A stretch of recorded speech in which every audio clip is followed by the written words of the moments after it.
Allez, c'est parti pour un voyage dans l'histoire incroyable de la technologie nucléaire. On va voir ensemble comment tout a commencé, depuis les premières découvertes jusqu'aux innovations qui dessinent l'avenir. Bref, on va explorer le parcours de cette énergie qui a quand même pas mal changé la face du monde. Pour bien commencer, accrochez-vous à ce chiffre, 50 millions. C'est le rapport d'énergie entre la fission nucléaire et une simple réaction chimique, comme, disons, brûler du bois. Pour que ce soit plus parlant, imaginez une toute petite pastille de combustible nucléaire, à peine plus grosse qu'un bonbon, eh bien elle contient autant d'énergie que des centaines de litres de pétrole. C'est juste colossal. Et voilà la question qui nous amène ici. Comment est-ce qu'on a réussi à apprivoiser cette puissance phénoménale? Comment on est passé de l'idée sur un bout de papier à une machine qui fonctionne? Pour le comprendre, il faut revenir au tout début de l'histoire. Notre histoire, elle commence donc avec une première étincelle.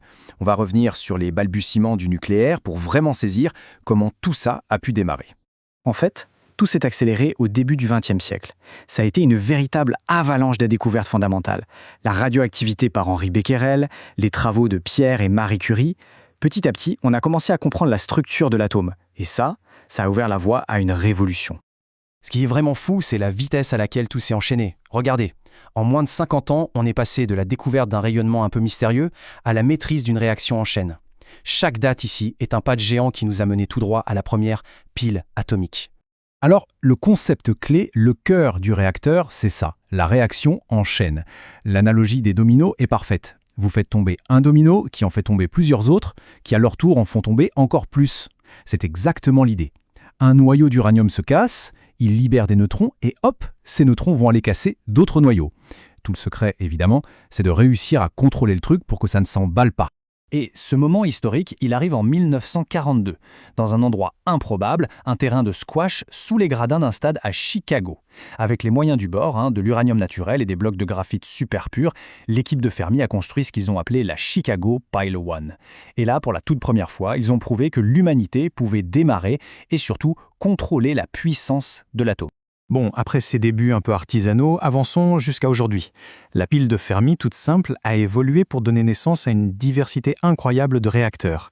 Bienvenue dans ce qu'on pourrait appeler le zoo des réacteurs. Alors il faut savoir qu'il y a eu des milliers d'idées de réacteurs sur le papier. Mais dans la réalité industrielle, c'est beaucoup plus simple. À peine une dizaine de modèles ont vraiment percé. Et finalement, leur principe de base est souvent le même.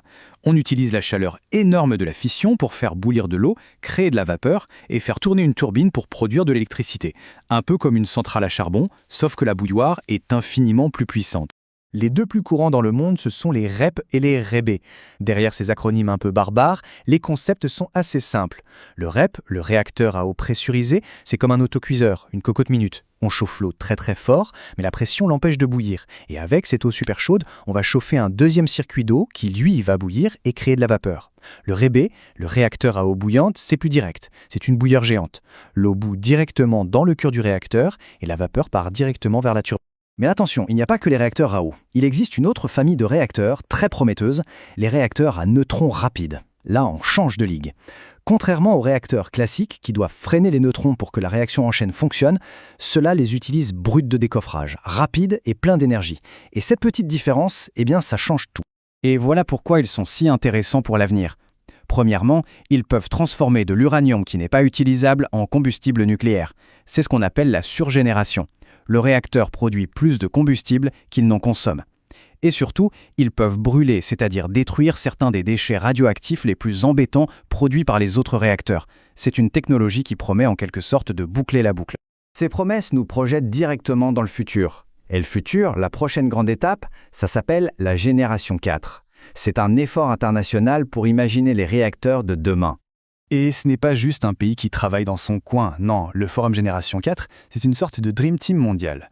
Les plus grands experts se sont réunis pour définir des objectifs clairs, des réacteurs encore plus sûrs, qui gèrent mieux leurs déchets et qui sont plus compétitifs économiquement.